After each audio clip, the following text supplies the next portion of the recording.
Hi, everyone, and welcome to another fantastic interview with indie game developers here at HitSave. This is part of our indie game preservation project. And today I'm joined by John Lawitts and Vicky Way from Redstart Interactive. And hello. And I also have with me Rich McGrath from HitSave. Hello. So we're going to talk about Get a Grip Chip, a really fun platformer that launched on Switch yesterday. So we're going to dive into the Switch launch a bit, but I want to start out with you all. Who are you? Who is John and Vicky? Yeah, so I guess I'll go first. So I'm John, and we're both directors at Redstart. And yeah, I was involved with the programming on Get a Grip Chip, a bit on the design, and yeah, we're a pretty small team, so I sort of hit on a lot of different things, but yeah, primarily programming and some design. Yeah. Hey everyone, I'm Vicky, and I currently handle the game design for Get a Grip Chip, and that includes all the planning and the other design. Awesome. So how did you get started in game development? How did you get to this space? Yeah. Well, I think we worked in prior industries, but then a lot of it was relevant to games, and that is the gamification of actually like training works and a lot of UX UI work. And so we started with Get a Grip Chip. Actually, this was our first foray into games, and to try to finish that first game. Yeah, we just sort of dove in, really.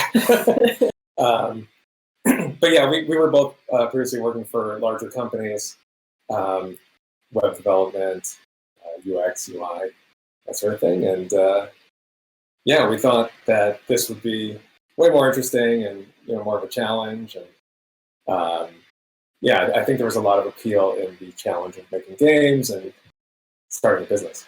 Yeah, it's very cohesive. There's so many industries involved in games making, programming, game design is its own, art and animation, sound, sound, music, and then UX UI, of course, for the game and then marketing as well.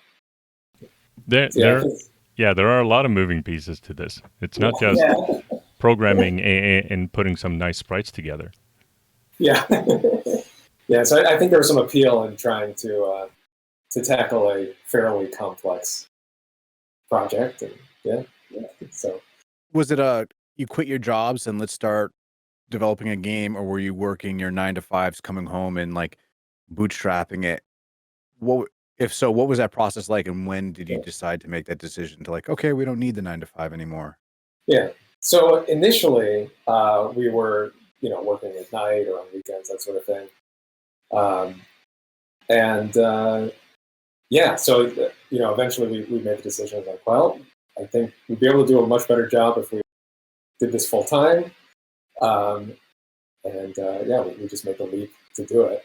I know common wisdom is you probably shouldn't do that, but we were sort of in a good place. We had gotten enough runway in front of us to be able to take some time to get things up and running, start with the business, start with the project itself. Yeah, I think the decision was made honestly, many years ago. We knew it would be great to start a business. Games was definitely one of those businesses, and so we took paths in our prior careers, hope plans and things on the business side as well as the side. So when did you start the development here on Get a Grip Chip? January of 2020. Really? Yeah. We that had that's quick. so yeah, the whole production. It's maybe a little gray, Yeah. you know, the exact dates, but the whole production was about 9 months. I mean, obviously, we're still working on things for it, so it depends where you're counting. But we had a couple of projects we had been working on before that, and ultimately we decided that we wanted to move forward with this one. And so, yeah, once we made a decision, it was like January 2020. So, an interesting time to be starting a project. But yeah, 9 months or so. And then obviously for the Switch port launch, that took about, I think the Switch launch took about 2 months to get it ready as well. Yeah, there was sort of a lot of unknowns around that when we started porting it over. But I was pretty happy with 2 months for us to get that all ported over, considering it was our first time doing that sort of thing. Did you port it yourself, or did you hire some outside help? Yeah, we did it. Yeah. And we did content updates too. Wow, Yeah. that's really impressive. Thank you. How does that process work? Porting something to the Switch, like, did you have to go get a? I remember consoles in the past, you'd had to get a dev kit to be able to write to it. Is that similar to with the Switch? And how'd you get Nintendo to be on board with it and say yes, we want the game on it? Because I've known from the DS days that they were a little bit more protective of what could get on the platform. Yeah, I think they are still relatively protective, and their process is kind of, well, somewhat unknown exactly how they determine what is going to go on the platform or not. But for us, we had a good portion of the game was running when we started to reach out to them. So we had a good example of what the final product was going to be. And I think we had a pretty strong pitch that we had put together. But essentially, they've got an online portal where you can fill out a form and then cross your fingers. I think unless you know someone there already, that was the process that we went through. It's just send them our pitch, make it as good as you possibly can. Yeah, I think we applied in August, at the beginning of August, and we heard back in September. Yeah. And so we knew after the Steam launch that we would do the Switch launch as well. And we decided to go ahead with the Switch launch being our first launch so that it would better prepare us for the Switch launch as well. But yeah, when we, it was exhilarating for the team to get the email that says, "Yeah, you're accepted into the Nintendo Developer Program." A lot of their material and stuff is sort of locked down, and they don't want you to talk about it too much. But yeah, when we did get the email, it was great to see, and we started pouring through all their documentation and figuring out how to get the dev kits. So there's almost like a research phase after getting accepted, where we have to figure out how all of this works. So you get the dev kit, and then you had to figure out all the documentation, how to actually get your game onto the console, and how to try to rework the game to work on this fancy handheld. Yeah. We had somewhat of a leg up maybe in that front. We had already supported controllers. We tried to support as many of the controllers as we possibly could, and that actually did. I guess you could use a Switch controller on your PC if you wanted. So some of that we had working already. I think the biggest part was probably around the leaderboards. Yeah, and performance.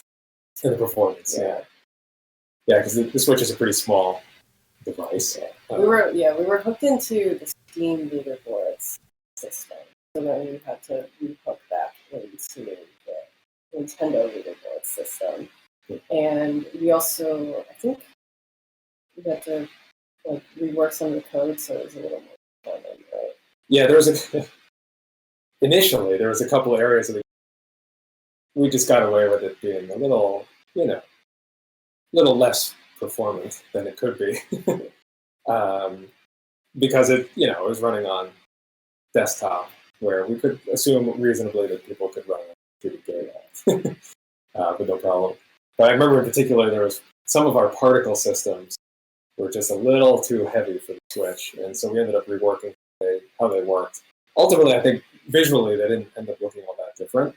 It was just a couple of settings here and there and some of our code to make them run more efficiently. Yeah. Oh, the levels too. So when you load a level, originally every single thing started moving at once. So for the Switch, we went back through. This actually made the gameplay better, and we put like sequences on triggers so that they would only start moving past through it. So basically, you can actually like run these levels pretty fast because it's like almost responsive to you. It actually, because it is responsive, but it's actually a performance thing as well while you do some of the gameplay that way. I noticed that as I was playing through the first couple of levels, that it seems like it's really built out for speed runs as well. So someone could get really proficient at this. I am not, absolutely not.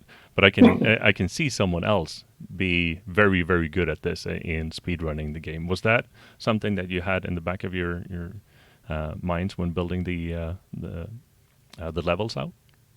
Yeah, actually, like several things were like in mind. It was like both the speedrunning type of players that want to get competitive to the collectathon that you could do, like players that love finding secrets. It's like almost like puzzle elements, and also for players who just want to play and just have a good time and not do either of those. So there's like essentially like multi-path elements to get through a level, whether you want to run through as fast as you can or take your time and search like every nook and cranny, or just kind of a mix of both. Yeah. So we tried to design the levels so that you could pick your own path through it if you want to take your time, you want to go really fast. There's some areas in particular where there's a little side route where you can go get an extra collectible, or even if there isn't an extra collectible, it's just one route is maybe a little faster but more difficult versus the safe and slow path. Safer. Famously, in the original Mario Brothers, they kept the bushes and the clouds the same and just changed the color in order to save on memory. Was there any like little tricks you had to do like that when porting it over? I know you had talked about particles, but is there anything like you had to do that to get it on the Switch? We actually did that from the start. I think a lot of the cogs are different colors, and actually there's these concrete blocks that change colors as well. They're the same shape, and a couple barrels as well. Yeah. We had a handful of props we thought would be appropriate in any stage of the game, and so we did just a simple sort of color swap on, so that we can get the nice variety but still have the levels feel like they're filled out with prop. I think a lot of that was really just when it comes to sort of time and efficiency of making things. Maybe a little less on the performance side. I think for a 2D game, being able to store all the textures and everything we needed seemed like it wasn't too much of an issue. We didn't do a ton of optimizations around that. For the most part, it was working all right. But just in terms of we're a very small team, so in terms of creating the actual art, we looked for ways to create the variety without having to design 100 new objects every time we had a new idea. It's nice to know that those tricks from like the early 80s are still in games being made today. What would you say, like, whether a game or a programmer that influenced your style and your creativity in terms of interactive entertainment today? I think Nintendo's probably a big one. I mean, I don't know if that's even if you could escape their influence, But I think one of the big parts that we tried to focus on in terms of the design and the influence of it is, I think Nintendo does a really good job of making their games accessible. They have a huge audience, and pretty much anyone can pick up one of their games and have a good time with it. And so I think that a big part of what we tried to achieve, both in this game and just as in the company in general, is that we're trying to make things that are accessible, that anybody can play, that are not so punishingly difficult that only like your Dark Souls type players can can get interested in it. So I think that was a big part of it. Was in terms of design of this game, we're looking to focus on essentially a single mechanic could get familiar with quickly, and then but it had enough depth to it that it would take a while to really master if you wanted to be more like a speedrunner, that sort of player. So Nintendo's probably one of the Mario games. I think this ended up happening by accident, but also someone brought it up first, but Bionic Commando has been referenced as well, and so just the grappling aspect of that. Yeah, we have sort of a similar behavior in terms of grappling. There's a bunch of different ways you might be able to do grappling, like you can swing, or you can take an approach more like what we did, which is you grapple towards a point and you go straight towards it. And I think, we tried to go a step further than maybe what Bionic Commando is doing, in that there's this moment where you can kind of leap off of the attach point after. And they actually act like in the end, it's actually like a platformer, just like a jump. Like when you hold and launch off the bolts, it is like very similar to a jump. Wow. I noticed that when playing it the first time when you got on, and then you hold it, like you could do a little jump, and then it completely opened up the levels for me and how to get through some of the points. I was like, oh, I get it now. Okay, cool. Because I was having so much trouble going over. I'm like, what's going on? And then I noticed that. I was like, oh. So I guess. Yeah, same for me. When coming up with the design, how are you teaching?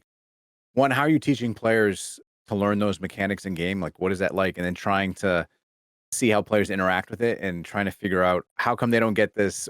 How can we make them understand it? It's almost like this weird in between of trying to communicate. Yeah. Oh, we did a lot of play testing. Yeah. I actually, okay, so fun fact, I think we changed the tutorial about 1 week before launch in October. And because with constantly bringing people in, we were realizing that it was, there was something of the way the tutorial taught people that I think, it was too much at once. We needed the players to review what they had just learned, so we opened up the tutorial a little bit more. Yeah, it was like a week before launch. We made some changes to it. I think the realization partially was that at that stage we were doing a decent job of the opening mechanics, but there wasn't enough time for the player to actually sort of explore each aspect of it before we moved on to the next set. So we added these segments that were just using the same part of the mechanic over and over, and it didn't introduce something new for an extra room, and we felt that was the right choice. Yeah. it allowed the player to play with it fun before we throw a new concept at them.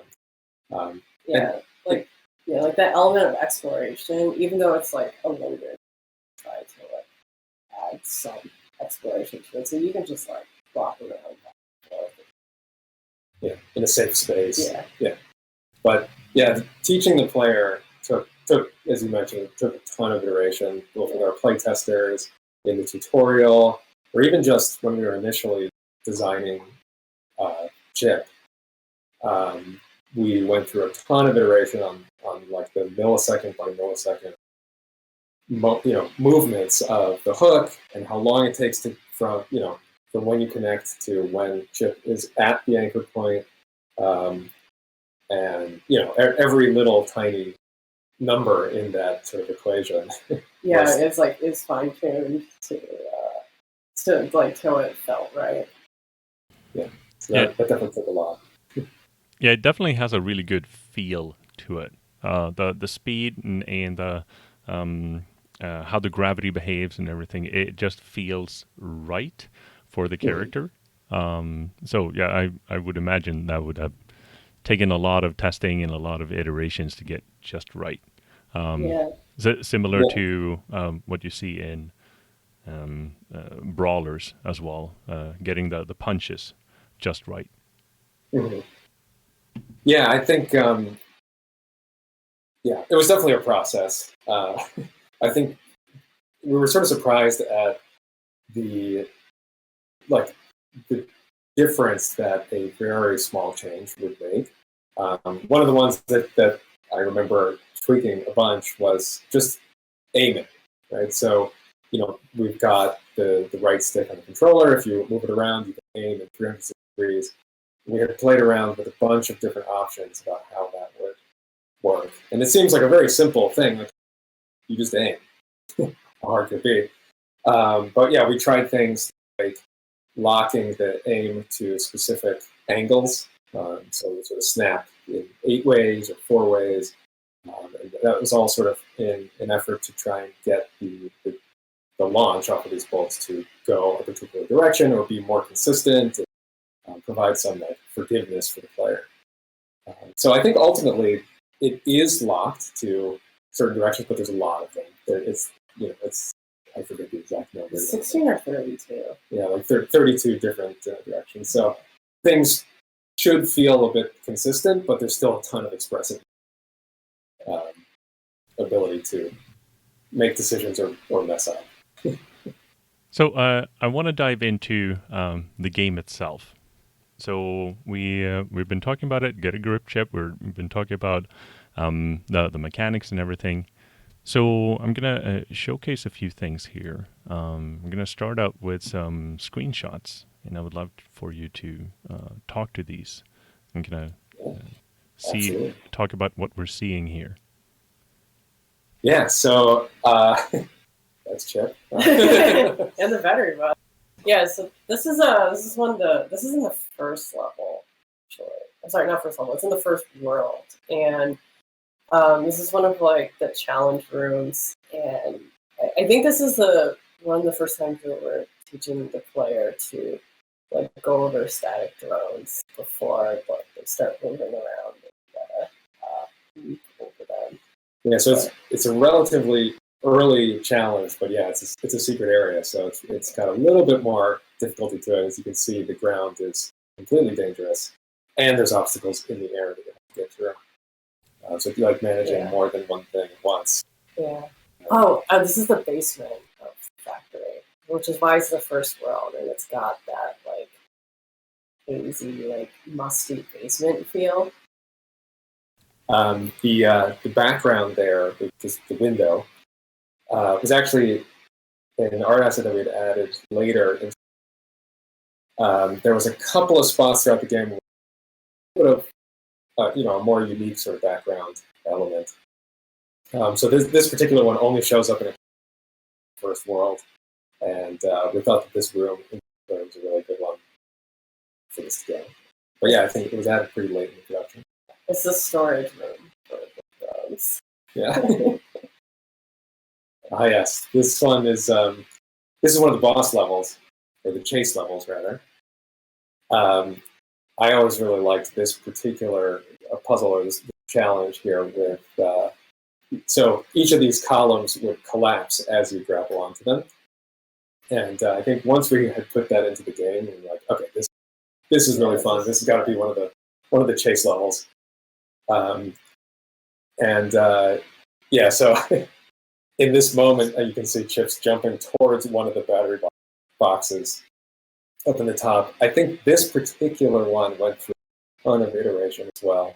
We changed this challenge a lot over and over and over because just getting the exact timing between this sort of wall of goop chasing you and the element collapsing and trying to grapple and jump all at the same time. And it's sequenced in the music as well. Yeah. That took a lot of tries to get right. I love that. I love sequencing together with the music as well. That's always fun. Yeah. So I want to showcase a few moving images here for everyone who's watching as well before we dive. Mhm. Yeah.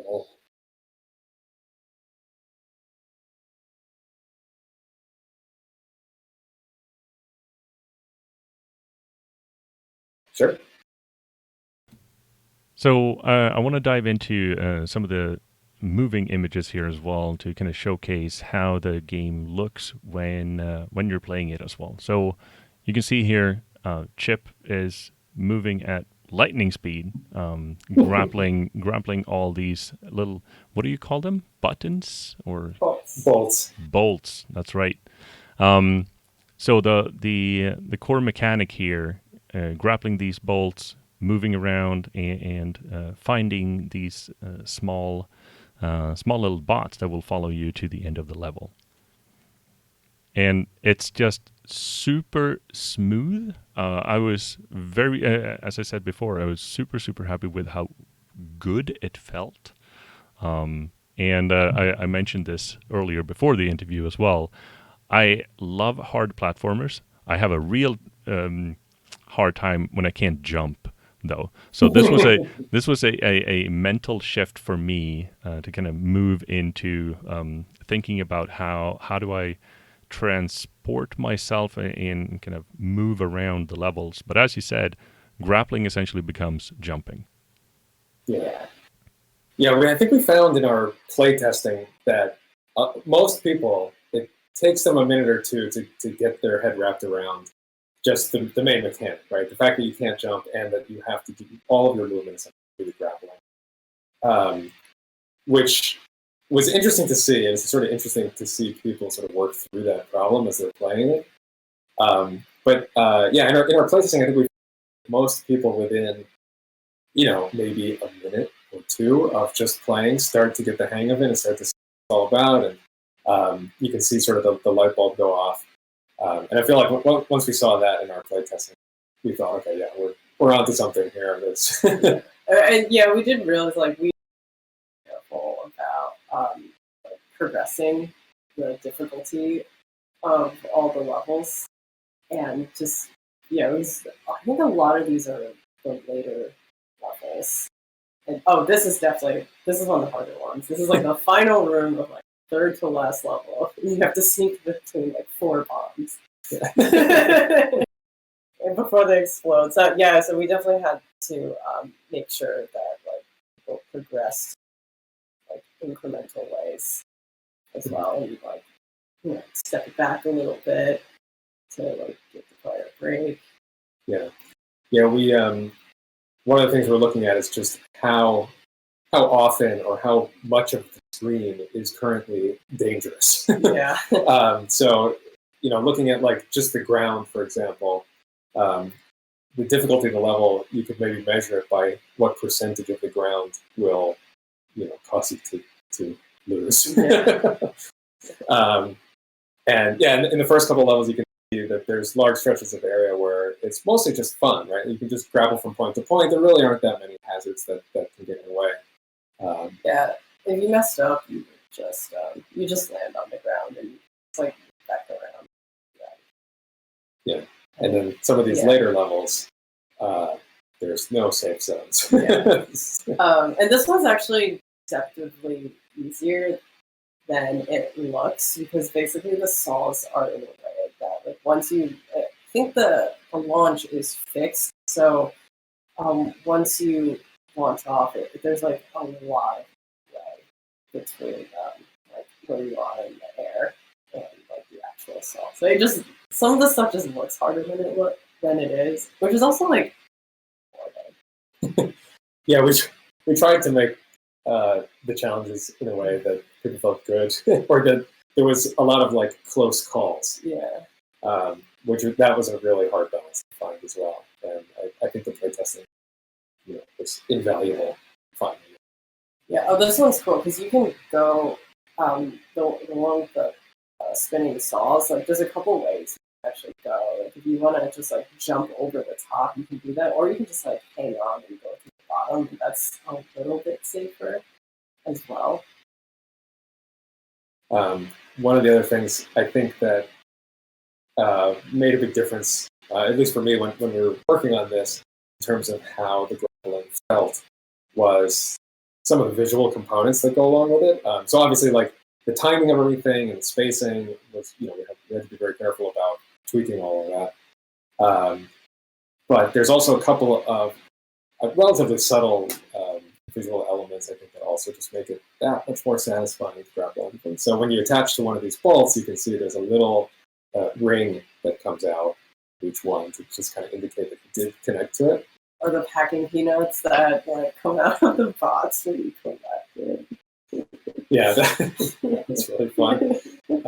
But yeah, so some of them end up being, the packing peanuts are pretty loud. But yeah, some of them end up being pretty subtle.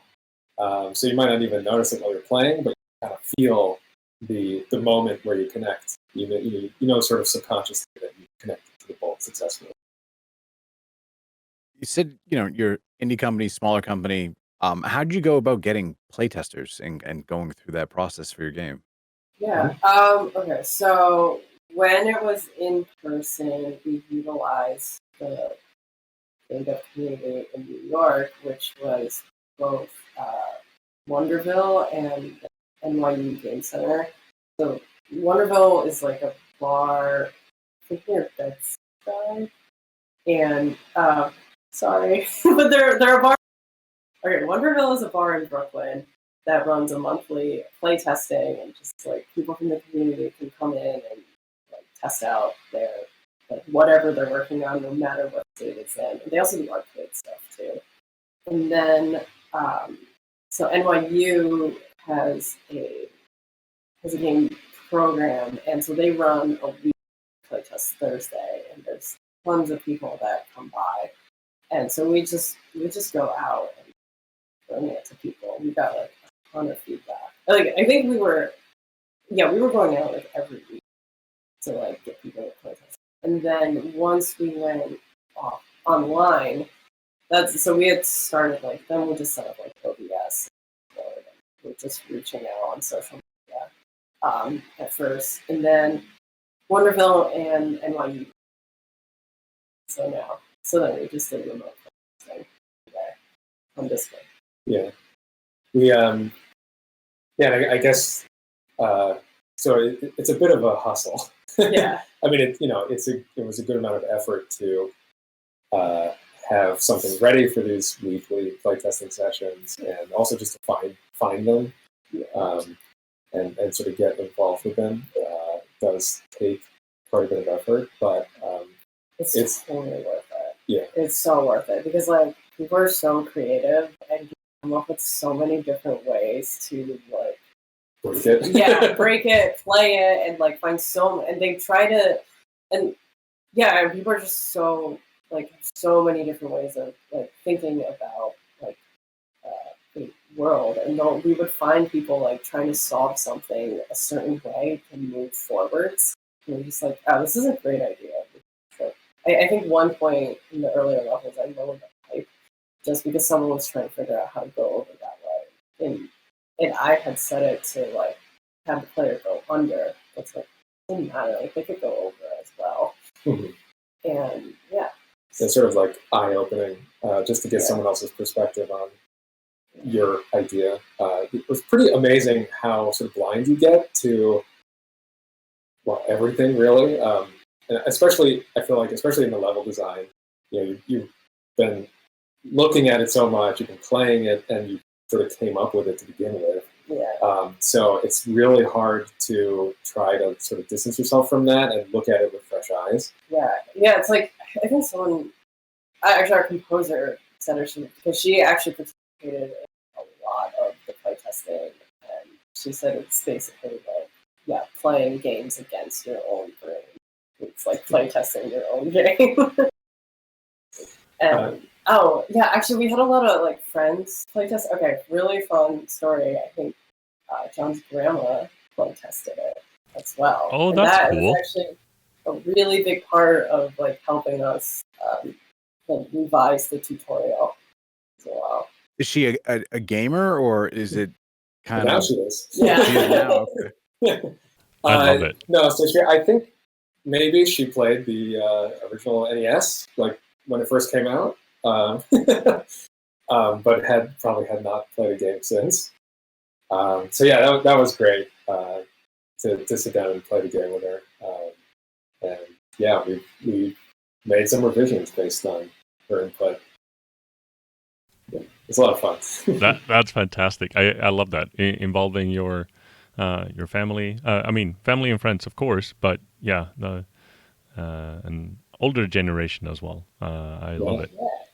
We also had a group in Boston, Boston Indie Devs group, where the game was taken for play testing once or twice. We have a couple of our teammates in Boston. Yeah, so they took it out there and got some feedback as well. I think it's generally like a student group, if I'm not mistaken, but it's open to the public, that sort of thing. So yeah, those sort of local groups have been really great, friends and family. Yeah, just anybody, like, we just try to get anybody, because like anybody can like be a gamer. So like, yeah, we wanted to just open it up for like so many different types of guys. Yeah. So you're getting all this feedback. How do you know which stuff? How do you filter through of what you want and what you don't want? What's good and what's not good? Right? Because I'm sure you're getting some feedback. And you're like, that, yeah, sorry. Yeah, I guess like, so this is a little like production-y. So some of it we could tell like, okay, is this like a 1 second fix? And we knew if it opened up the path for like more variety of play, like if it was just like shifting an asset down 1 unit, that's like that's what we called live updates. We would sometimes do play tests and update the game while people were play testing. And then, so feature requests, like, we generally knew how long stuff took to make. And so, if we knew it was a feature request, we would just, like pocket it away in the feature request section. And like, we could kind of gauge as well, like, based on the number of times things were getting requested, that, like, okay, we should probably add this as a feature. Yeah. I think a big part of it, too, was trying, during the playtesting, especially if it's in person, trying not to say too much, just in general. It's mostly just listen and observe what the person is doing. I think you sort of get a lot of information about how they're experiencing things, just based on their body language and if they're smiling or frowning. So I think, yeah, just trying to like watch and listen and see what their experience is. And then what they say is sort of, you can maybe have an easier time sort of interpreting what their actual feedback is. I feel like a lot of the time we'll get feedback like, oh, well, I don't, just generally, maybe I don't really like the way the grapple feels, right? But in watching them, you could sort of determine like, oh, okay, it's actually maybe just a little slow, or the angle isn't quite right, or like this maybe more specific element of it was something that you could sort of visibly see they were struggling with. So yeah, the combination of their written or what they're saying, along with the sort of moment-to-moment experience of them actually going through it, I feel like helped us to sort of weed out exactly what to change and what to leave. Yeah, that like immediate reaction to definitely really good telling point of how to filter some of like the changes that would need to be made. Mm-hmm.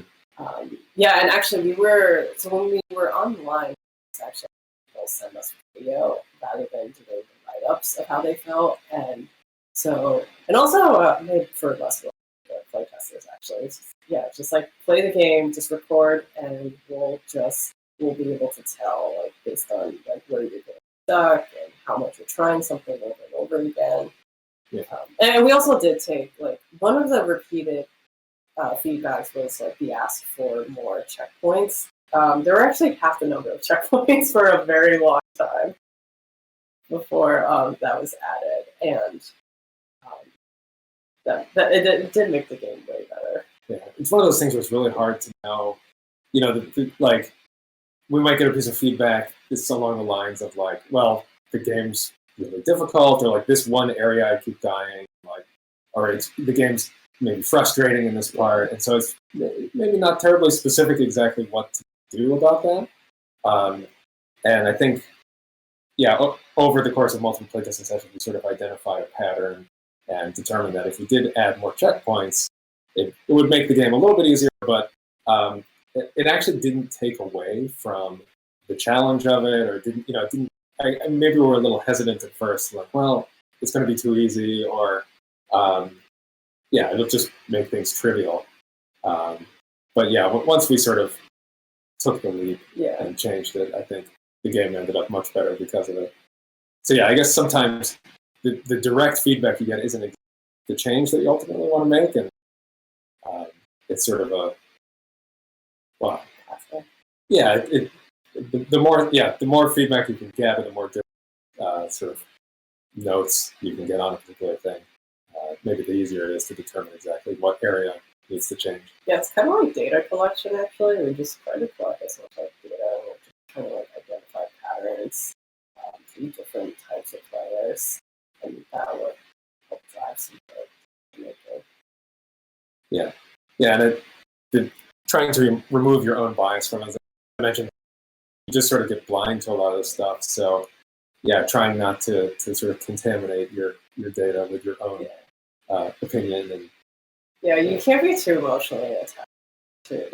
We definitely build emotional attachment from the content, just knowing we would make huge cuts to things. Yeah, I think I spent several days working on a level before I just ended up scrapping the whole thing. This just was not working. And it was a really cool, I thought it was a cool idea. It was going to actually be more a labyrinth-like level, but it was a little rough to pull off. I think from a production standpoint, it's not digging further into that. There was, it's reminded me of a story that just during production, one of the features that so ultimately we didn't cut it, but we reduced its use throughout the game. There's this move you can do. So we've got these anchor points where you grapple towards them, and then they start to collapse. And you can do this relatively advanced move where you hang on to it as it's collapsing, and then while it's sort of partway down from collapsing, you can leap off of it. And that ends up being like a really challenging move to pull off, or for someone to sort of organically discover, because you're on this thing that's kind of breaking and exploding, and you just want to get out of there. So originally we had a couple of throughout the game where you have to use this move of holding onto it and then leaping off later. And we found that just people were just getting frustrated by it. And for the small group of people that did figure out how to do it, it also, they were more relieved than satisfied, I guess. Yeah. So yeah, we had this one moment in particular, right at the end of the game. I think it was the second to last level, where the very first part of the level was using this move. And was it right after we launched? I think it was it was right after we launched on Steam. Yeah, I think it was maybe the first person we saw play the game. And they just got so stuck for 15 minutes, and we had to tell them on the Twitch chat how to get through it. So I mean, it was really we didn't need to change the whole level around it, because the whole level had been actually reworked so that you didn't need this mechanic. Except the very beginning. Yeah, but you could get through the level faster using this mechanic. So we ended up just shifting another thing a couple of units up, so you could just either hold on to it if you wanted to hold on, or blast straight through it. Yeah, but that one was fun. Because one of our programmers liked this mechanic especially, and was a little heartbroken, I think, to see us change it. But yeah, seeing the seeing like the first person get stuck on it, we're like, okay, I think we better ease this up a little bit. And I think we ended up patching it before so many people actually got to that part of the game. Yeah. So yeah. Yeah, we did learn to just like try to. There's like multiple solutions to solving most things. You can actually get like through this like GIF area by going around. I think we were just showing off by that you could go straight through all the bombs. So one of the things that I really enjoyed when you get started, the first couple of levels, it reminded me of Mega Man for the NES, where you kind of get stuck quickly, and you need to figure out how to move past certain obstacles and how to use your grappling hook in a functional way. So it definitely reminded me of Mega Man and early platformers in this is how you teach someone playing the game without having a like a full-on hand-led tutorial as well. Yeah. Yeah, I I really think like we that. took some inspiration definitely from Mega Man. Yeah. I think also some of the Metroid games, essentially, where you'll get these new moves throughout the whole game, and you have to learn how to use them on the fly. But yeah, that technique where essentially lock the player into an area until they've learned that particular, sometimes complicated or unintuitive like mechanic. But it's safe too, as well. Like those, like learn it. It's like, you can't die in like a significant part of the first level. Yeah, and that's we were kind of mentioning earlier. I added a section tutorial so that the players could have a bit of fun with the mechanic in between these little learning moments, and that was sort of the direct result of seeing people get locked into a single room so that they had to learn the mechanic. But then, we realized, well, it's just not that fun. Yeah. If you get stuck, like, you learned it, but now that there wasn't a moment to like have fun with it. Yeah. So we ended up adding that in, especially at the beginning of the game. Yeah. I think there's a world building aspect of it too. There's like quite a bit of like the environment that you'll see in the first. I think in the tutorial section in the first world that just kind of establishes like the world of robots. Yeah, we kind of went like a little crazy, had a little bit of fun there. We another aspect of the difficulty player was how we spent a lot of time discussing how far apart the introduction of new mechanics or new bolts essentially would come in. So we've got a variety of different bolts, and they've got little different behaviors and different challenges associated with each one. And I think that was a big part of the level design, arranging the introduction of these mechanics.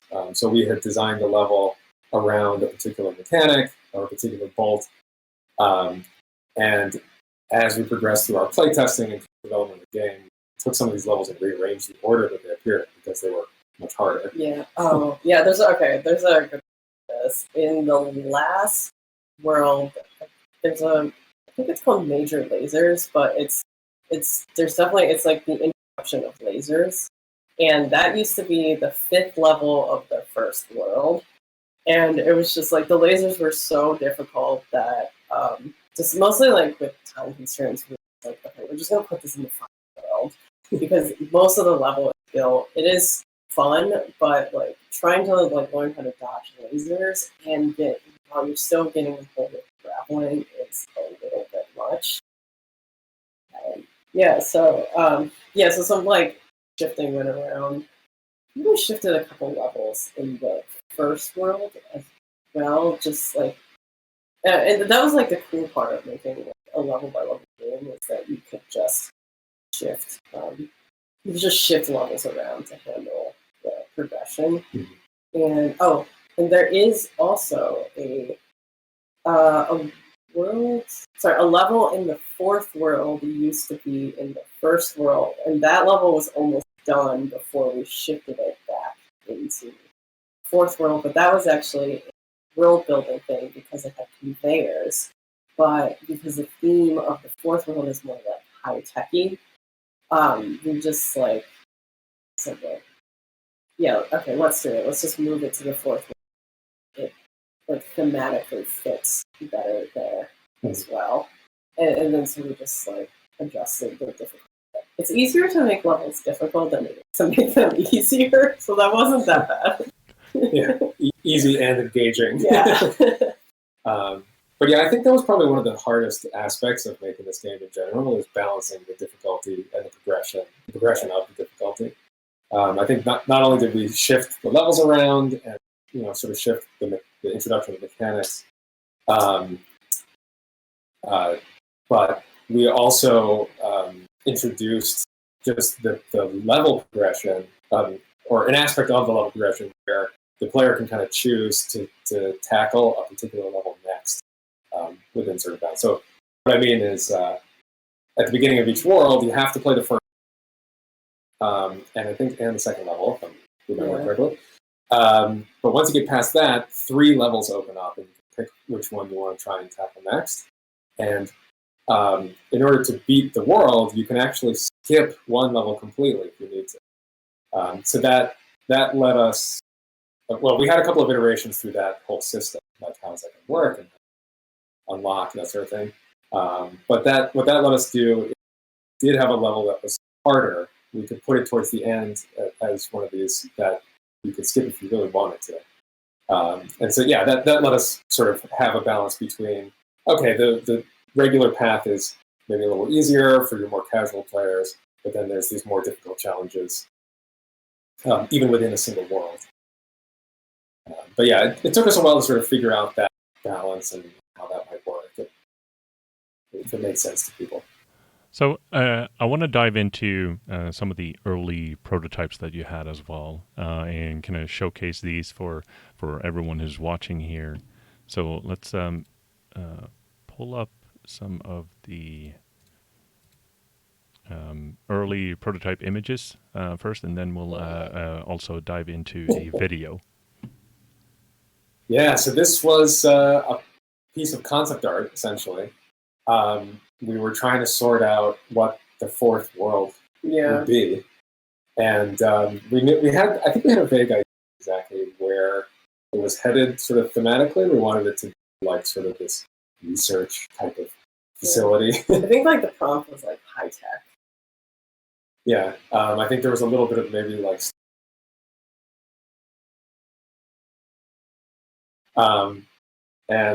we're working with our artist to create these pieces of concept art. And I think one of the things that stood out, especially for this one, tubes in the background that got the little chips floating in them. Yeah. I don't know if we knew exactly what purpose they served in the factory, but I think they were an influence for the checkpoints eventually, because they became, the checkpoints are like pneumatic tubes, and you have to bring the chips to the pneumatic tubes to save them, and then go up them back to the hub. Mm-hmm. And yeah, so I think they may have come from here actually, but then the tubes itself went into the game, because I think those became just like a background asset, and little bubbly acid tubes. Yeah, so we did remove the chips from them and made them more tubes of acid. Yeah, no chip for fun. Yeah, this one's one of my favorites too. This is for World 3, which is our abandoned floor of the factory. There was, I think this was one of the first ones we did. Yeah, I think so. And I think just the color and like the lighting, everybody on the team was like, yeah, that's great. You could definitely see a game there. I think we also spent a lot of time getting sort of the texture of everything right. As you can see, there's sort of these little like maybe fungus or green things growing. Green moss or something like that. Yeah. And so it's sort of like a subtle accent on these objects, but that was something that made it into the final game, and I think it adds just a little bit of flavor in the sort of subtle details. But yeah, we took these pieces of concept and we actually sort of up into assets that would be used throughout the game. So these tubes that are in the background were an asset that we could place. The sort of we made like a flexible version of it, so you could place it anywhere you wanted.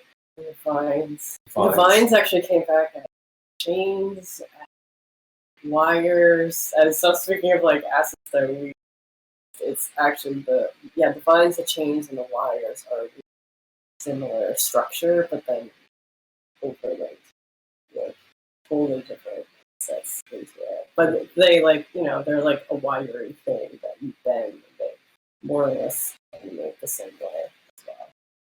One other aspect of this piece of concept art in particular was you'll notice the background looks like some perspective on it, like maybe it's like a semicircle or just a cylinder. You're in a giant cylindrical room of some sort.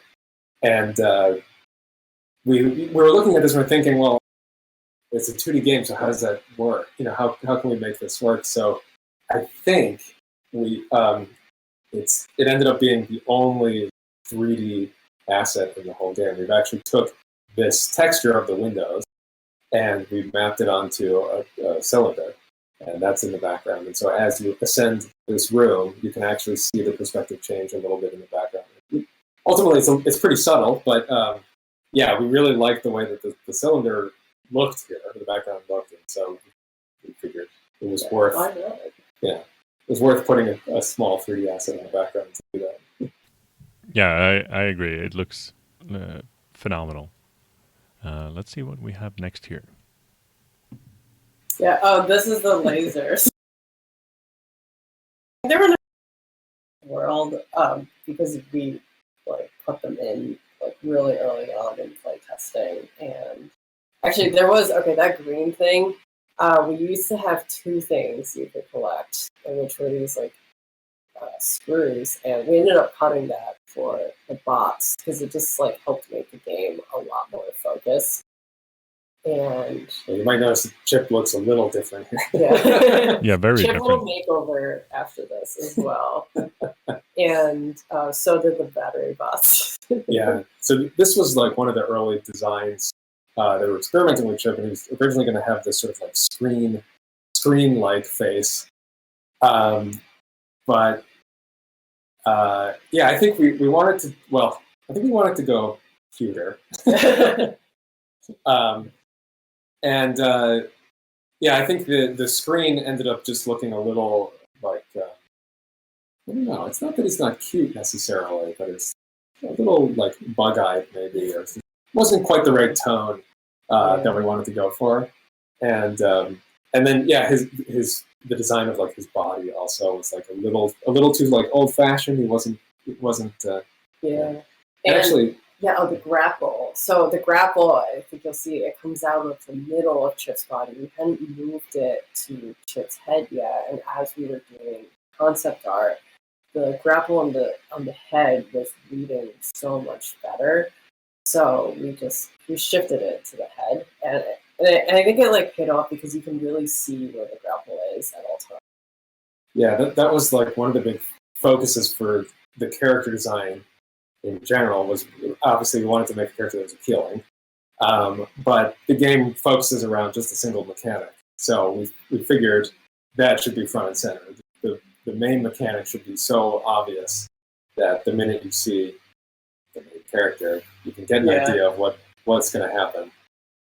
I think that's ultimately why it turned into a magnet as well. Is that it kind of it offers an affordance, right? People sort of naturally understand what that's going to do, even if they've never seen it in action. And the emojis were available for us to utilize. Yeah, that's the robot in the magnet. Really know that. But there's some features in here too. We ended up cutting the extra collectibles. You can kind of see it a little bit, but the battery bots are connected by a rope or a cable. So we had this string of them all in a line. I think that ended up just looking kind of strange. Yeah. Actually, so the battery bots are their movement and how they follow you are really heavily influenced by how the keys follow Mario. Yeah. Oh yeah. Yeah, that makes sense. Yeah, we spent some time looking at that behavior. The behavior of actually coding it, I remember, was complicated. It was more complicated than I think we were anticipating. To get the bots to follow you in sort of a pleasing pattern, and be able to respond to the player moving very quickly around the room. We don't know exactly where the player is going to be next, and have them sort of move in a natural way that also looked good. Took a number of iterations. And I think we also had some performance problems initially with tracking all 8 of those bots and their movement, just in the way that we had programmed. So we got there eventually, but that underwent a lot of revisions. Yeah, just the bots following.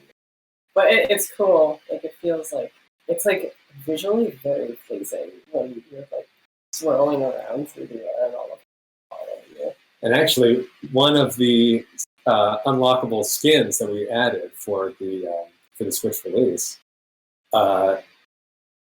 it causes all of the checkpoints to be hidden in the game, which makes the game obviously a lot harder.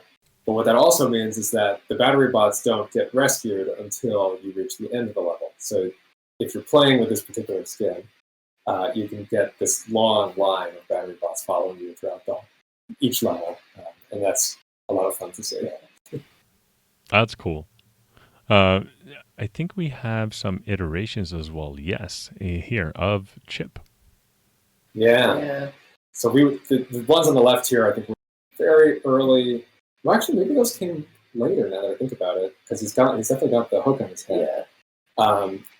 But yeah, you can see that we really liked the idea of the screen face. We thought it would allow us to give him more emotion and facial expressions and that sort of thing. And ultimately, I think we just decided that we're just going to give him the facial expressions, even if he's supposed to be a metal robot with a metal face. He's still just going to move around and bounce around and be flexible, that sort of thing.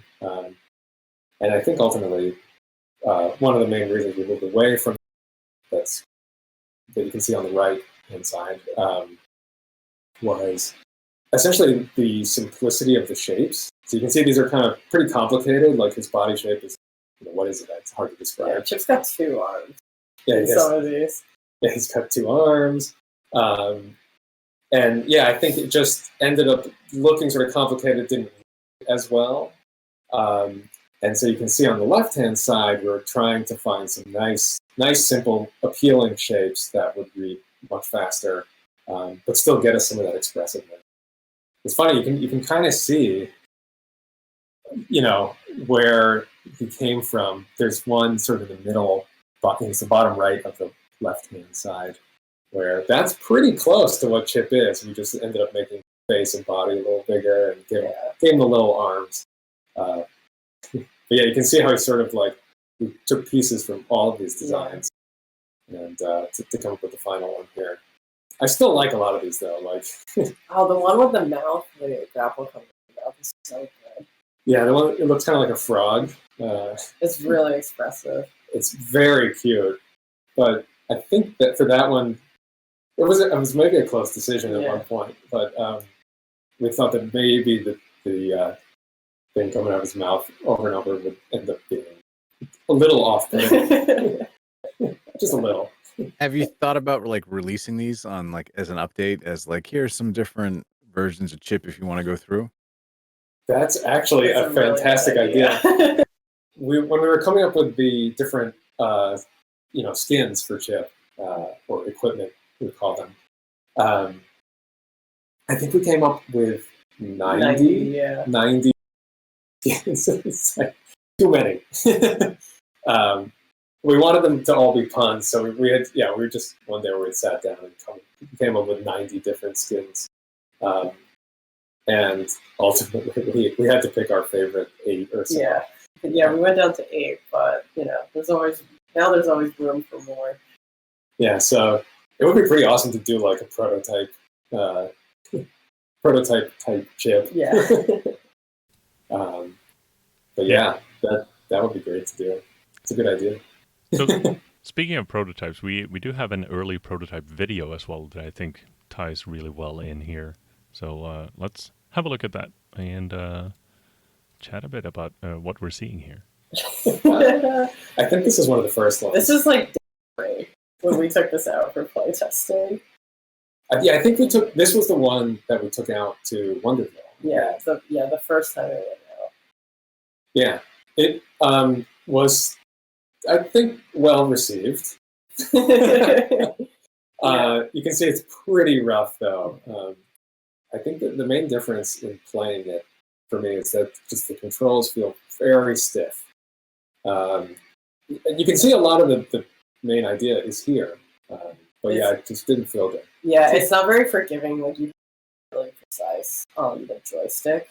Yeah, you can see it here, like just inching forwards and trying to like maneuver the aimer up and down.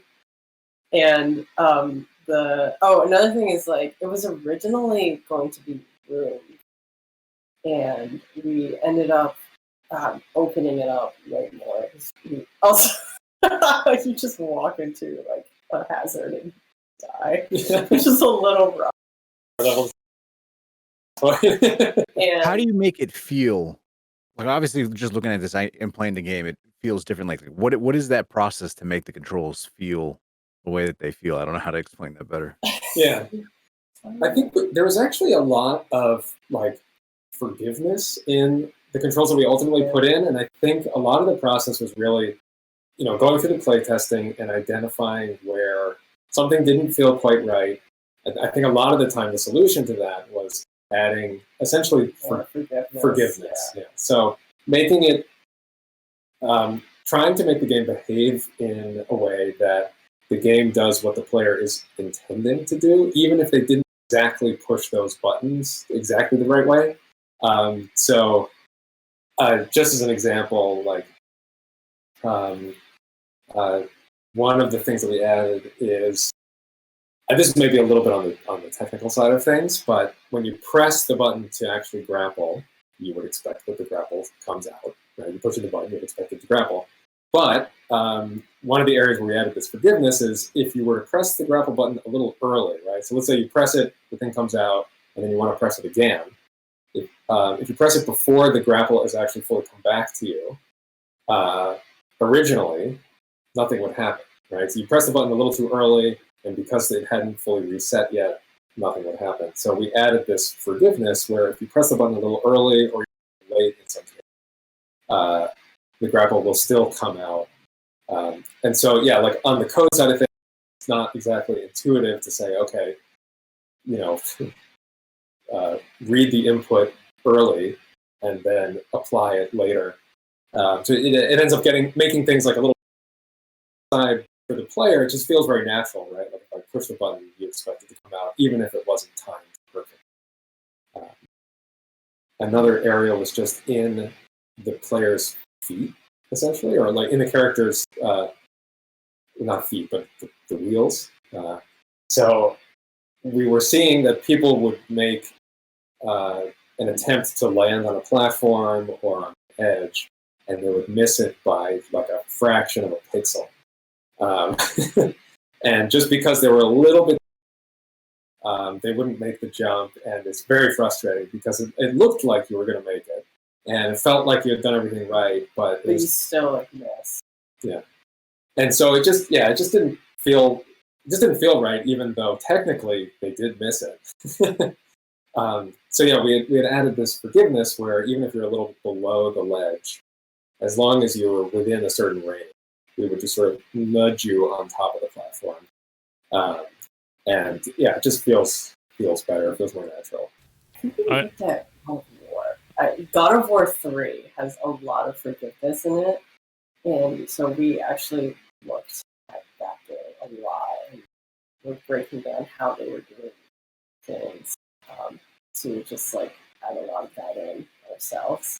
Forgiveness in the combat? Yeah, and the movement. I think it was actually the combat as well. Oh, you're either throwing an axe or something, but we were just, it didn't directly translate over because it was combat. but the way they had things moving was like very forgiving, and it was, and I knew this because I hadn't played a lot of 3D combat games, and it was the first one I beat, and I realized like, okay, they have a lot of forgiveness in there, so we were just like looking there. So like when a player says, "Oh, this game feels really good," it's because it's not really accurate. It's actually forgiving the mistakes they're making. It's forgiving.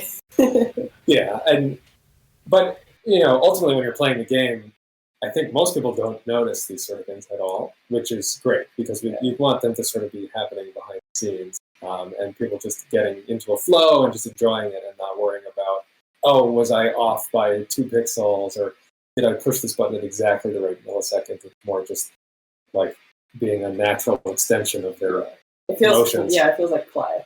Yeah.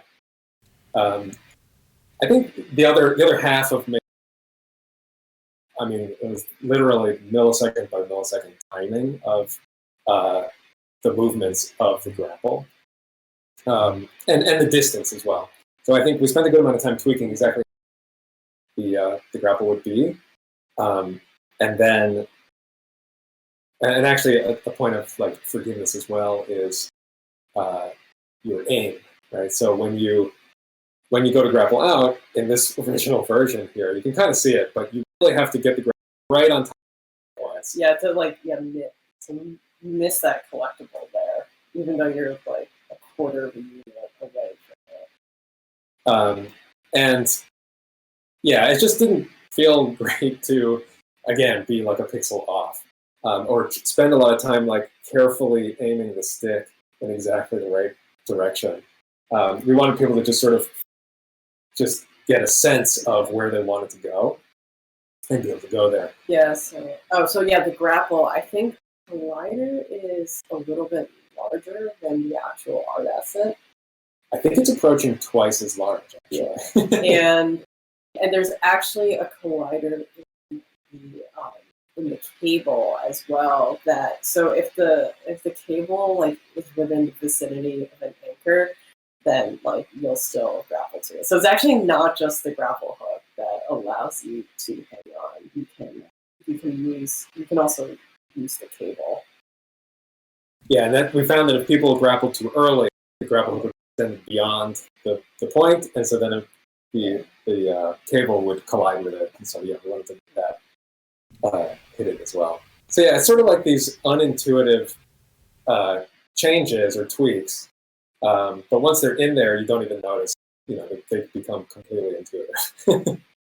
I definitely enjoy those forgivenesses. I as I said before, it's a really fun game, but yeah, I'm having trouble aiming and things like that. So that forgiveness is very welcome in my book. I was playing the Crash Bandicoot remake on Switch quite recently, and they don't have any forgiveness at all. Yeah, it's really really hard on you when you're as you said, you're like 2 pixels off of an edge or something. I'm like, no, I landed that, and they're like, no, you fell off and you lost a life. Well, here it's more forgiving, but it also then allows for a better flow. In my mind, it's easier to get into a flow and have fun with it instead of trying to make sure that you don't miss those 2 pixels. Yeah, that's great, and that's we hope that people have that experience as they play through. It's definitely something we're focusing on. In fact, the first 3 months or so of production was just getting the chip to feel right and to get the grapple to feel right, and so we actually spent a lot of time with a game that kind of looked like this. And just to get the character to be exactly right before we built out, dozens of levels based on those exact metrics and movement. Yeah, because we knew after that change, any changes to the character would mean like a simultaneous change to all of the levels. So because the levels were all chips movement. We we tried to come up with a set of rules for our own level design in terms of how far apart things would be, or how tall a jump might be, or how far away anchors could be from each other. And we built a couple tools to help sort of measure those things as we're designing the levels. Because it kind of in a similar way that we want players to feel like in a flow when they're playing the game. We wanted to be able to create the levels quickly and easily and get into a flow in designing them. And that's really hard when you're kind of fighting with a lot, trying to work with, trying to make something new, and there aren't necessarily things out there that are going to meet your exact needs. So, yeah, we ended up extending Unity a bit. There's a lot of custom tools that we have. And so there's a minimum and maximum like air distance between anchors that that like we knew going in would had to be set up. So I don't think any anchors are like two units like this close together, right. And they don't extend more than, let's say, like this far apart, because like you can always get to an anchor from another anchor, and usually two other anchors as well. Yeah, we want them to be within reach. And yeah, it ties back to that. You can make a jump that's, let's say, 12 units wide, but it's just not as fun as making a jump that's like 8 units wide. So. And you can definitely make it, but it feels really good. Yeah. So yeah, this screenshot here is of Unity, and you can kind of see some of the tools in here.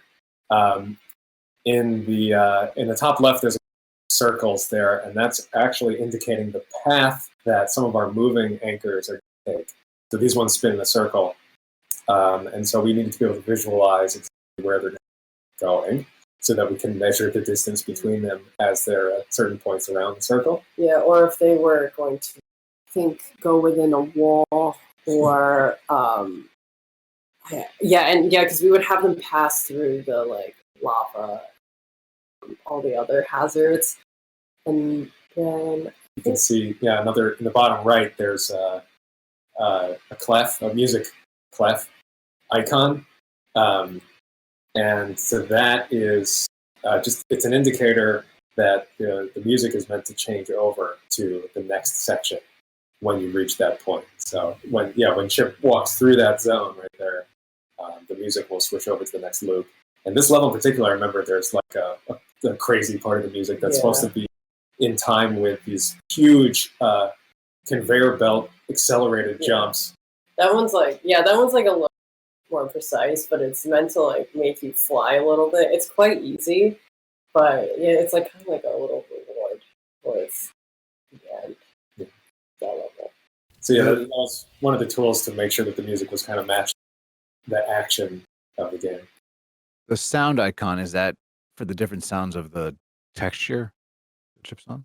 Those ones were for you can see they're most of those are associated with the conveyor belts. So maybe a little small on the screen, but the conveyor belts have like ambient sound that they're playing constantly of like machinery kind of moving, and so those are indicating objects that will play a sound like that. I think you can kind of see them in the center. There's 3 right in a row. I think that's actually some moving anchors. They have like sort of a clicking sound that they'll make, and they move on the track when you get close to them. So those will indicate the area where you can hear this sound. We were using Fmod, which is like a piece of middleware, to work with our sound designer composer to get the sounds into the game. And so those are like an Fmod icon.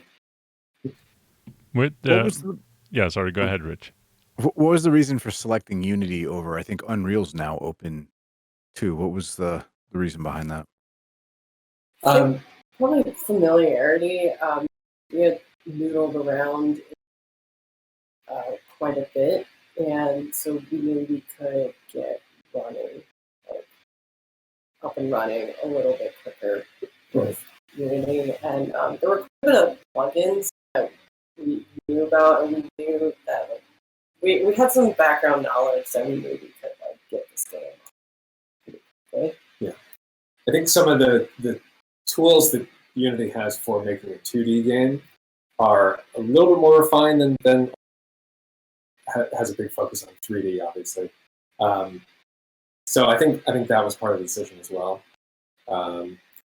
But maybe one other aspect is that we wanted.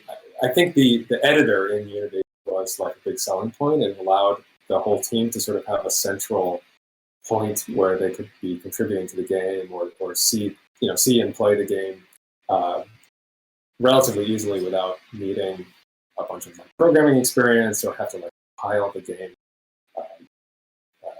Yeah, so that was also a big selling point. It's maybe why we didn't go with the smaller frameworks like Monogame, one of those types of tools. I want to go back a little to the musical platforming segments. Did you take any inspiration from Rayman there at all? Yes. Yeah, Yeah, that was a big part of it. Yeah, I think the whole team is a pretty big fan of the Rayman games in general. Yeah. And I think we, Rayman's obviously got levels that they're almost like Guitar Hero. yeah. They're perfectly timed where you have to jump exactly on the beat or during the moments. And I think we wanted to go with something that was a little less Guitar Hero-y and more It's a little looser, and that would just, still allow you to like. It was less precise, but the music kind of just and the gameplay just adjusts to you a little bit more, and so basically, yeah. So the music levels, they basically like will. It's actually like very similar to musicals and like operas. So there's like a concept called like vamping. So when we were working with the composer, we were just like we indicated like write this similar to a musical or an opera, and like like we want to split this into about 3 sections, or just like where you think there a good section would vamp, like put in a measure or 2, and so we took that music and then we actually built the game, or the level around the music for those levels. Yeah, it was actually really great to work with the composer because we had quite a bit of back and forth. We got some early sketches of the music, especially for the boss levels, pretty early on, all things considered. And so we were able to put those into the game really quickly and see how things felt. And yeah, ultimately, we essentially designed the whole level around at least for the boss levels. And then I think that went so well that we actually went back through all of the levels and made sure that all of the moving objects were all kind of moving to the same beat of the music.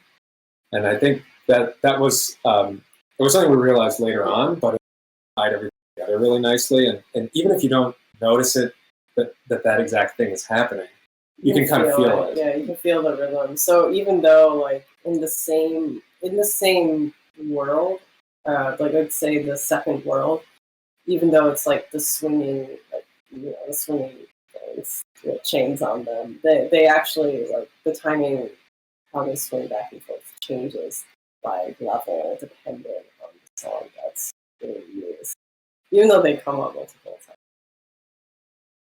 And yeah, it feels like really rhythmic when you're going through these levels, and I think it's that like it helps the players a lot, like being able to like use the music to feel the movement of the objects. Otherwise, it was gonna get really confusing to like have the music and then also have the obstacles moving a certain.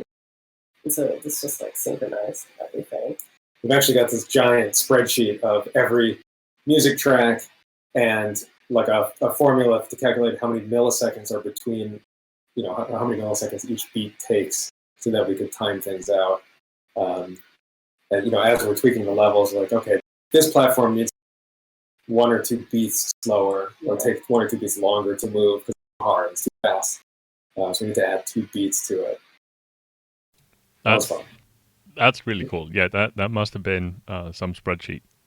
Yeah. I think we had this one sort of like master spreadsheet that included a ton of stuff about the production in general. Like we had listed out every single prop and every sound, every level and description of what each like level is like intended to be themed, and and then there's one song and like what world it's used for. Because we had basically given the concept art to the composer to help guide her to determine like the musical feel as well of that world. Yeah, but yeah, that was enormously helpful to have everything listed out. And I think, like a common problem with games in general, I think, is keeping things on schedule and releasing at the right time. We tried to approach this in that we had a single mechanic, and we thought, okay, well, there's just one main mechanic, so that'll keep things simple, and we just have to make it perfectly. But yeah, it was always like an understatement, or just seeing the final lists of everything that we ended up making again exponentially larger than I think our initial expectations. Yeah. And I suspect that happens a lot. So being able to actually see it in a spreadsheet and be able to know definitively, okay, if we make these 10, 20 things, then it's done. We've got 100% of it in there. It was really useful to have. It kept us on track. I have another question regarding the music for the game. So the first level or so, I can't remember which one it is, but as I was playing it, I get this really strong Kill Bill feeling, and I didn't really understand why until I talked to Rich. It's because of it's surf, Yeah. I'm just wondering, how did you come to the conclusion, let's add some surf music to a game about jumping robots or swinging robots? That's a great question. Yeah. Actually, I think we wanted to expand outside of like the typical game genre and like more move into like it was about the environment and rather than like the game as well. So it just like felt a little bit like, I guess almost like it was like honest surf, I guess. But and I know the composer really likes Quentin Tarantino movies. Yeah. That's Quentin Tarantino, right? Yeah. Yeah. We had actually seen the composer perform just like in a rock show, and I think after we saw that, we're like, this would be great for a game. That's awesome. Even though it's sort of outside of maybe your normal game type music or genre, and yeah, I think we also tried to leave a lot to the composer. Like we tried not to do, we gave them concept art. We tried to tell them what was going to be happening at that particular part of the game, but tried not to influence too much about exactly what the final result was going to be. And I think there was only like 2 songs maybe where we thought a different direction would be better. Yeah. Okay. One of them that got that essentially like we redirected from, I think, was the finale music for I think When You Beat the Game, because I think what actually ended up happening that it was the Russian national anthem was written. Oh, really? So we decided to move away from that one. It sounded really good, actually. It sounds great, but I don't think we can use it. It sounds really familiar as well. Yeah, I think there's some like subconscious information leaking in there or something. But yeah, I think it ended up being actually quite a lot of music written. There's 30 tracks or so. So yeah, and covering like a huge variety of genres, and so that's why like we wanted to work with Zimmerman because like when we saw them perform, they were like they had a lot of jazz, but also a lot of rock and even into metal, and there was actually like some elements of like really catchy pop and then a lot of classical influence as well. So we wanted to like have that variety, and we knew Zimmerman could do that as well. And I think the third world, there's I forgot the one.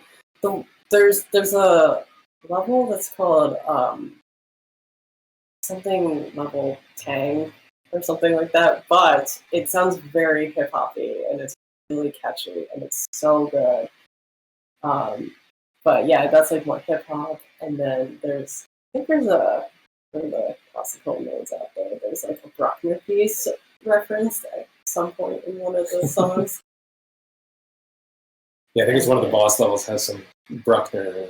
Yeah.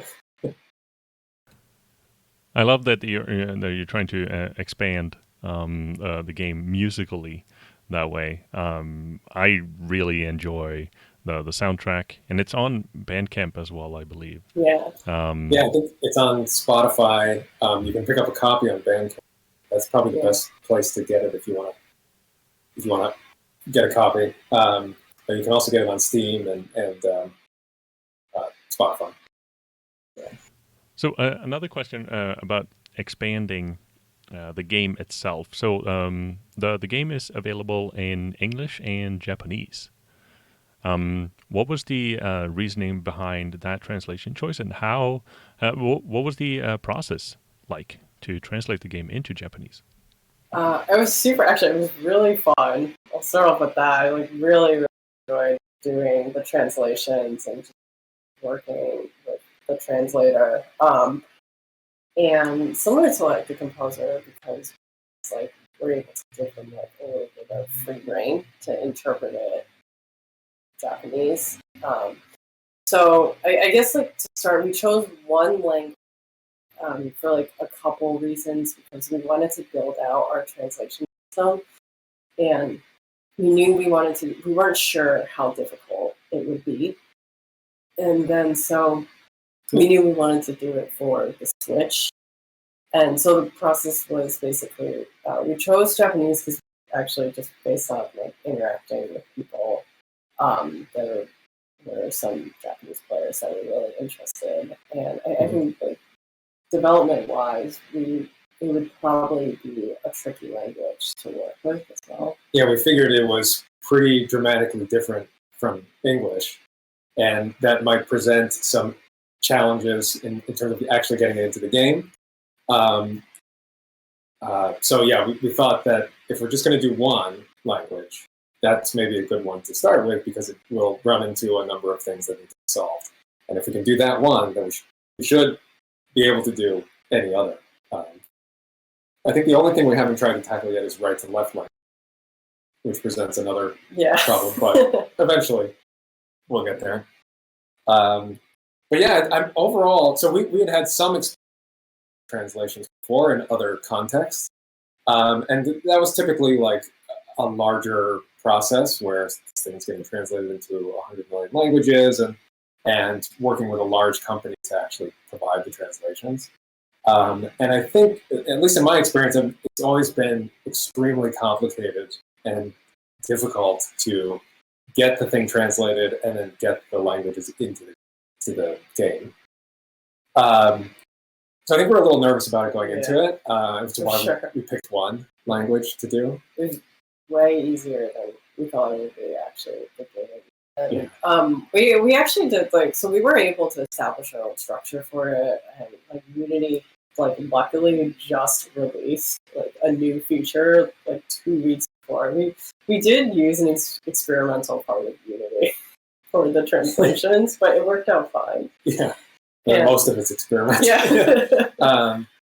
We were looking into different tools to help with this sort of thing, and we got lucky.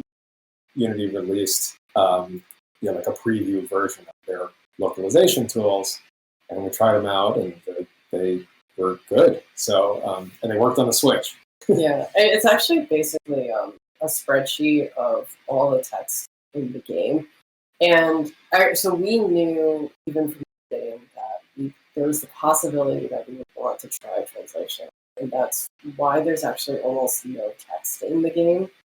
I think there's only like a few hundred words total, and most of that is menu. Yeah, most is in the menus. Yeah. So like we actually designed the to knowing that we might want to do translation, and that we want to like minimize the complexity of it, and then so later on when we do it, it was basically it's a spreadsheet, and then all the English is in one column, and then because there's a lot of puns in there, like every level is a pun, and every skin is a pun. So and there's a lot of references, and basically there's a column that has description and a reference to that joke, and then so we just like wrote that in for the translator, and then we just his name's Toyo, and we just let him like run with it. Yeah. So for actually getting it translated, we worked with just a single person, and I think that was actually a much better experience than working with a large company, just because it felt a little bit more personal. We were able to have like sort of more direct conversations about what something meant. But yeah, it was a little strange to spend. I spent a couple hours like explaining every joke essentially in this spreadsheet, just writing out what the joke was supposed to be. Yeah, and the reference, like we're like really big fans of Arrested Development and Archer, and like there are a lot of Archer and Arrested clips to different like parts of shows as well. I think there's a Bob Burger reference that we have to like dig into YouTube to find. I mean, the actress just passed away yesterday. Yeah, just I know. Yeah, it's amazing. I think there's like some quotes to her from her in the game, because her quotes are so amazing. They're so funny. Yeah, she was really incredible. Too bad. Yeah, and so a lot of the translations like had to like carry over from like really culturally significant shows in the U.S. to like something in Japanese. I think there's like the first level of the third world is like it's Goru Goru, which I think that level is just called like rolling, but Goru Goru Goru in Japanese I think has a slightly different meaning, but it has like that cadence as well. Yeah, so it's like the difference between just translation and localization. One, translation being you take each word and translate it, whereas localization is like making it appropriate for that culture and that language. So yeah, that one stuck out in particular because the level name, I don't know if that one was a reference necessarily. It's more just like a sound. Yeah. Okay, so that's a reference. Like Walmart commercials from the 90s. Oh yeah. Right. Yeah. It's rolling. The price is rolling. It's a very obscure reference. So so that's what we explained it as, but like he did a really good job translating all of that. Yeah, so Goto in Japanese, I think it's just like an onomatopoeia that is the sound of something tumbling. Yeah, tumbling. That makes sense. We know, if you look up rolling on like Google Translate or something, you'll never come up with what the translator was able to do. So it was actually, it was really great to work with him, and it went very smoothly. Yeah, it was really fun. We would definitely do that again, and maybe we can expand to some more languages. Yeah, and so we would. I mean, just for fun, it was just like really fun to just like put stuff into Google Translate and just see like what things we're translating to, and we have when we were young, took language classes in the past, and knew like there's just like slang in different cultures So it was like really fun to just like learn all of that and like Mhm. doing the transition like migration. Yeah, and I think there was a couple of cases too where, especially working with Nintendo, where I think it was better that we had Japanese in there. And it's hard to say for sure necessarily, but as part of like, submitting the game, we did submit the Japanese name as well.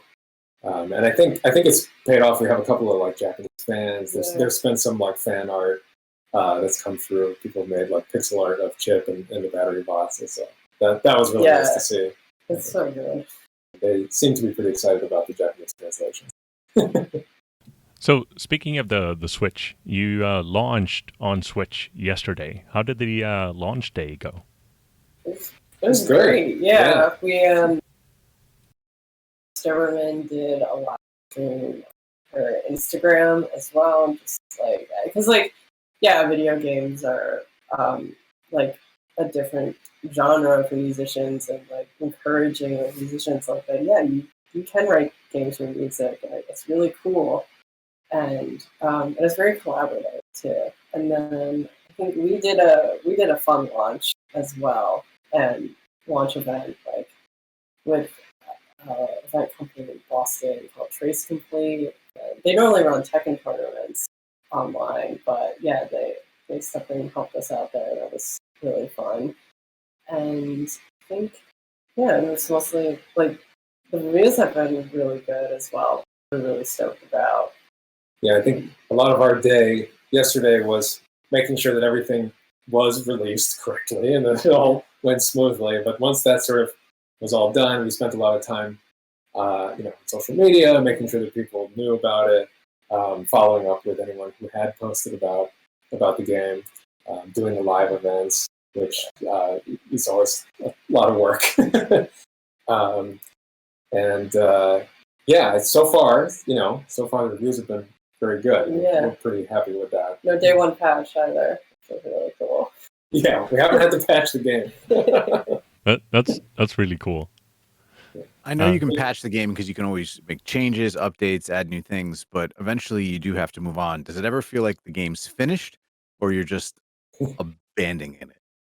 Yeah, it's tough. There's definitely things left on the table. Yeah, there's a lot of cool ideas that like Chip and like Chip can potentially do a lot of different moves that that really open up like the world for the future.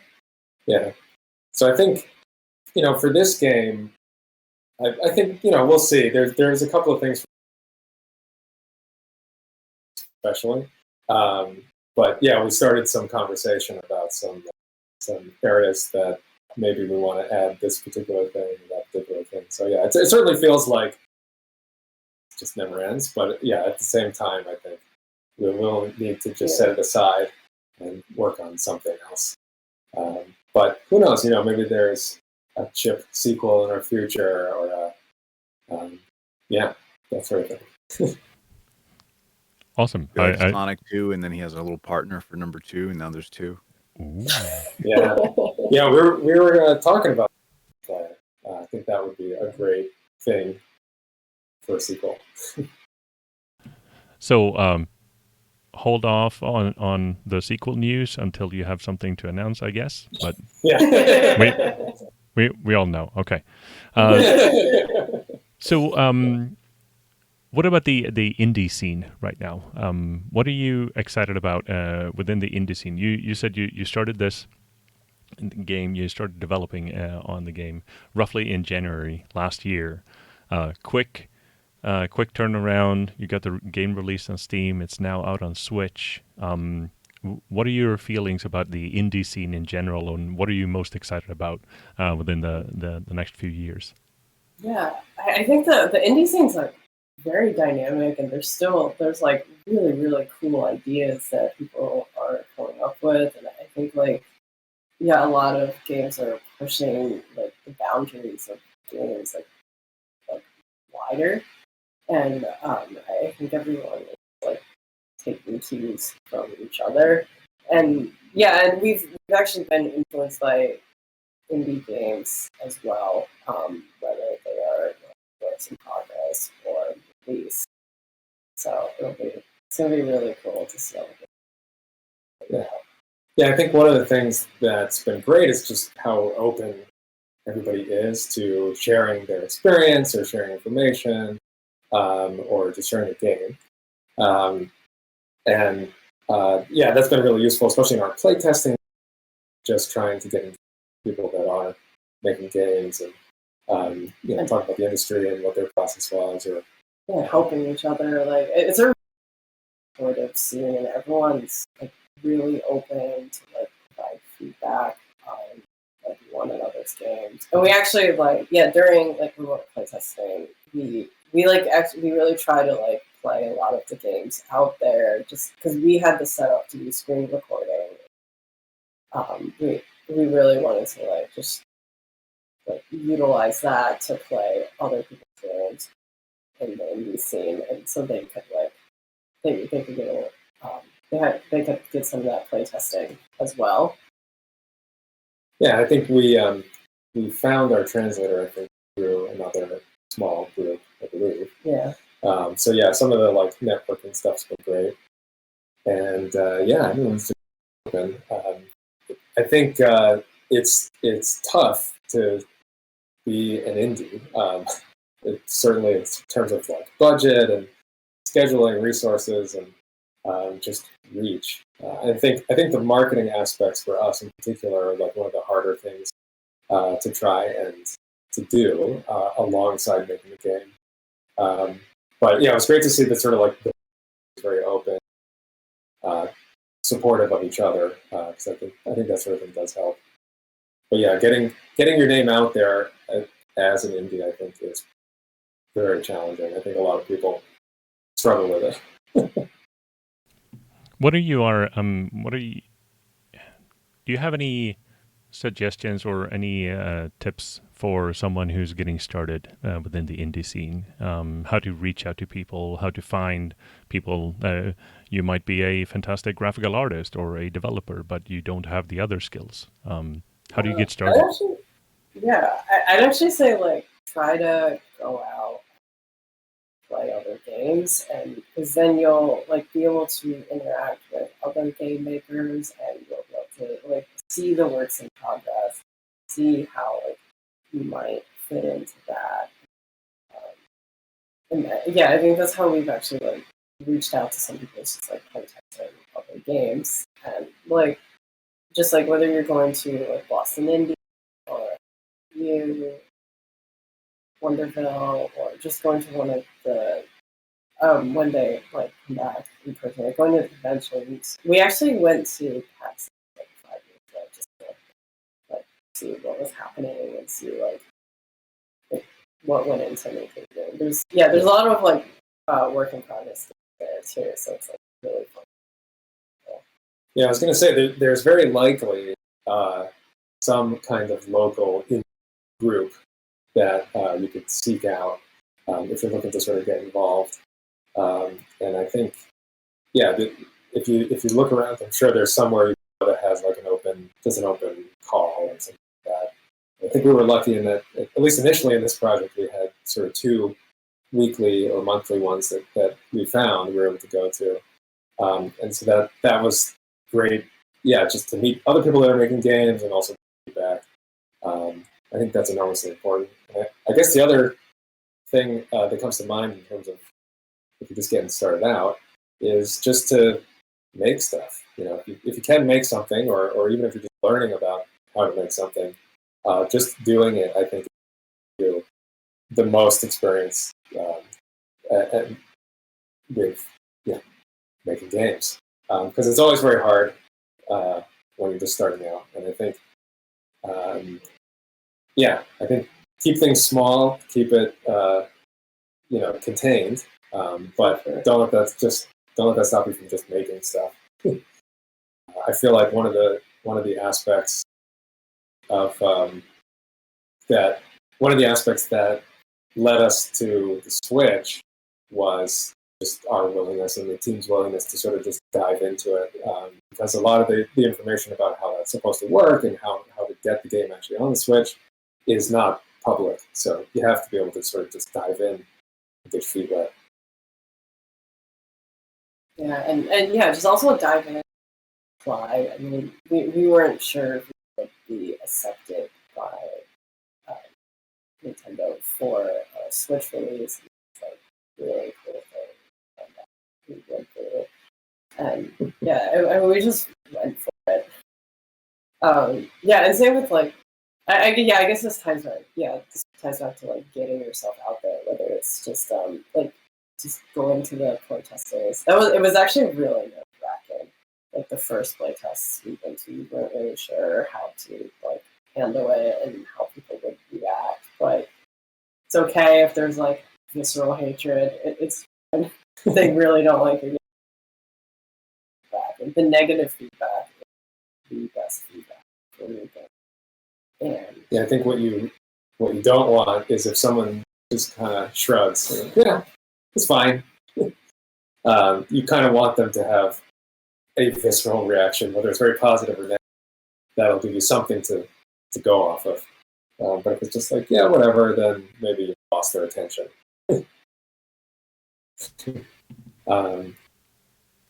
So yeah, but yeah, other than that, in terms of advice for just getting started out, good luck.